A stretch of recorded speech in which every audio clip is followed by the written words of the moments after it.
कहानी की शुरुआत होती है उत्तरी भारत के एक सुदूर जंगल से, जिसे लोग भयानक वन कहते हैं। इस जंगल के बारे में हर गांव में डरावनी कहानियां सुनाई जाती थीं।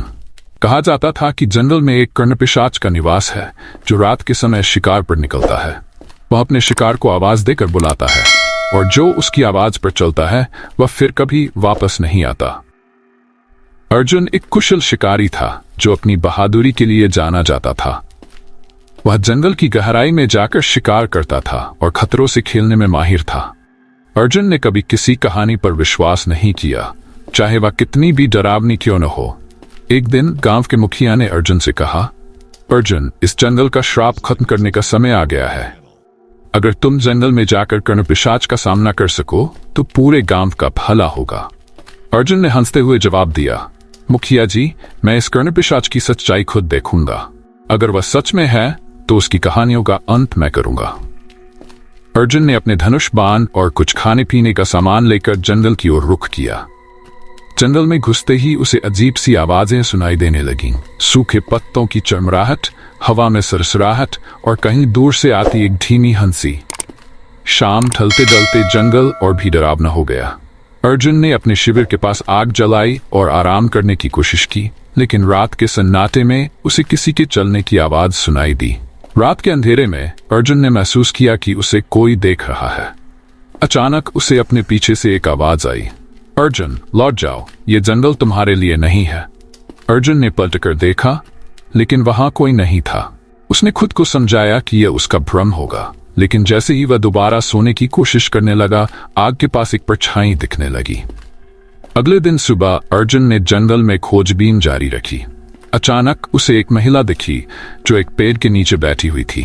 वह महिला बेहद खूबसूरत थी, लेकिन उसकी आंखों में एक गहरी उदासी थी। महिला ने अर्जुन से कहा, तुम यहाँ क्यों आए हो? क्या तुम्हें अपनी जान की परवाह नहीं? अर्जुन ने जवाब दिया, मैं इस जंगल की सच्चाई जानने और कर्णपिशाच का सामना करने आया हूँ। महिला ने उसे चेतावनी दी, यहाँ की हर चीज कर्णपिशाच के श्राप में बंधी है। अगर तुमने सावधानी नहीं बरती तो तुम भी उसका शिकार बन जाओगे। उस रात अर्जुन ने अपने शिविर के पास फिर से आग जलाई। जैसे ही वह आराम करने की कोशिश कर रहा था, उसे किसी के पैरों की आहट सुनाई दी। उसने तुरंत धनुष उठाया और आवाज की दिशा में तीर चलाया। तीर हवा में कहीं गायब हो गया। तभी एक भयानक चेहरा उसकी आंखों के सामने प्रकट हुआ। लंबे नुकीले दांत, लाल चमकती आंखें और डरावनी हंसी।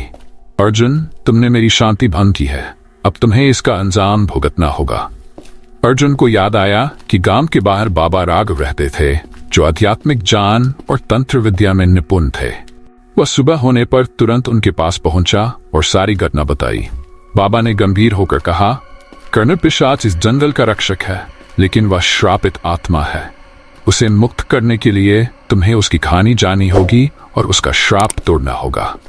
बाबा ने अर्जुन को बताया कि सैकड़ों साल पहले इस जंगल में एक योद्धा रहता था जिसे विश्वासघात का सामना करना पड़ा। उसकी आत्मा इस जंगल में फंस गई और कर्णपिशाच बन गई। बाबा ने कहा, उसकी आत्मा को शांति तभी मिलेगी जब उसे न्याय मिलेगा। अर्जुन ने जंगल में वापस जाकर कर्णपिशाच को बुलाया।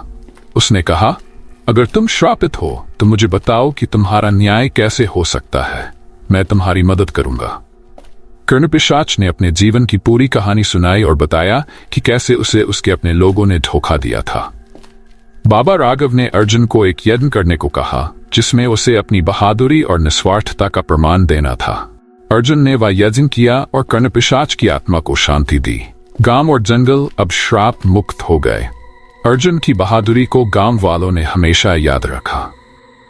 जंगल में श्राप खत्म होने के बाद भी अर्जुन को महसूस हुआ कि कुछ ऐसा था जो अभी भी शांत नहीं हुआ। बाबा राघव ने उसे बुलाया और कहा, अर्जुन, कर्णपिशाच की आत्मा को शांति मिल गई है, लेकिन इस जंगल में कई अन्य आत्माएं भी कैद हैं।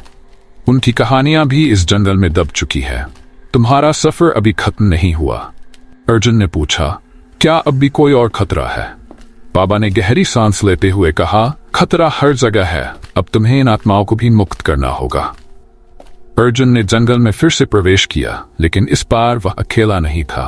बाबा राघव ने उसे एक दिव्य वस्तु दी थी, त्रिशूल, जो बुरी आत्माओं को काबू में रखने और श्राप को तोड़ने के लिए इस्तेमाल किया जा सकता था।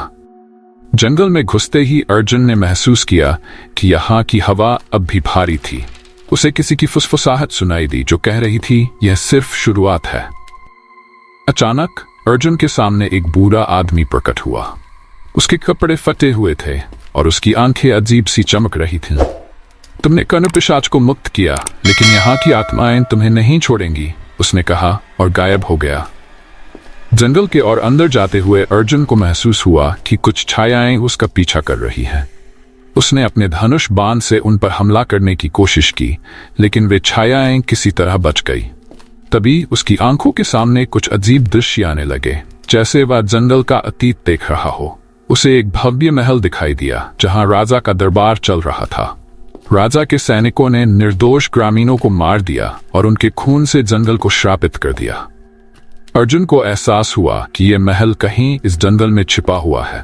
बाबा राघव की दी हुई दिव्य वस्तु ने उसे महल का रास्ता दिखाया। महल में प्रवेश करते ही वहां की फर्श पर खून के धब्बे थे। दीवारों पर आत्माओं के चीखने के निशान थे। एक महिला की आत्मा प्रकट हुई और अर्जुन से बोली, तुम इस जंगल को श्राप से मुक्त कर सकते हो, लेकिन उसके लिए तुम्हें बलिदान देना होगा। महल के भीतर अर्जुन को एक प्राचीन यज्ञशाला मिली। वहां से आवाज आई, यहां हर बलिदान ने जंगल को श्रापित किया है। इसे ठीक करने के लिए तुम्हें अपने साहस और सच्चाई का बलिदान करना होगा। बाबा राघव ने यज्ञ करने की विधि बताई थी, लेकिन इस बार आत्माएं अर्जुन को रोकने के लिए हर संभव प्रयास कर रही थी। जैसे ही अर्जुन ने यज्ञ शुरू किया, पूरी हवेली कांपने लगी। आत्माएं क्रोधित होकर अर्जुन पर टूट पड़ी। उसने त्रिशूल से उनका सामना किया और उन्हें यज्ञशाला के चारों ओर रोकने की कोशिश की। अर्जुन ने कहा, मैं तुम्हें शांति देना चाहता हूं। अगर मेरा जीवन भी इसका मूल्य है तो मैं तैयार हूं। उसकी निस्वार्थता और साहस ने आत्माओं को कमजोर कर दिया।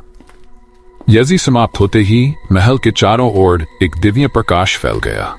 आत्माओं की चीखें धीरे धीरे शांत हो गईं। जंगल की घनी छाया अब गायब हो चुकी थी। महल एक प्राचीन मंदिर में बदल गया और अर्जुन ने देखा कि जंगल में हर जीव अब स्वतंत्र और शांतिपूर्ण था। हालांकि अर्जुन को जंगल ने शांति दी, लेकिन वह इस अनुभव से बदल गया था। उसने महसूस किया कि उसने सिर्फ कर्ण पिशाच को ही नहीं, बल्कि खुद को भी इस जंगल में पाया था। गांव के लोग अर्जुन की वीरता को याद करते रहे और बाबा राघव ने उसे आशीर्वाद दिया। इस कहानी ने हमें सिखाया कि निस्वार्थता, साहस और सच्चाई हर श्राप को तोड़ सकती है। अगर आपको यह कहानी पसंद आई तो इसे लाइक और शेयर करें। अगली कहानी में फिर मिलेंगे एक और रहस्य के साथ।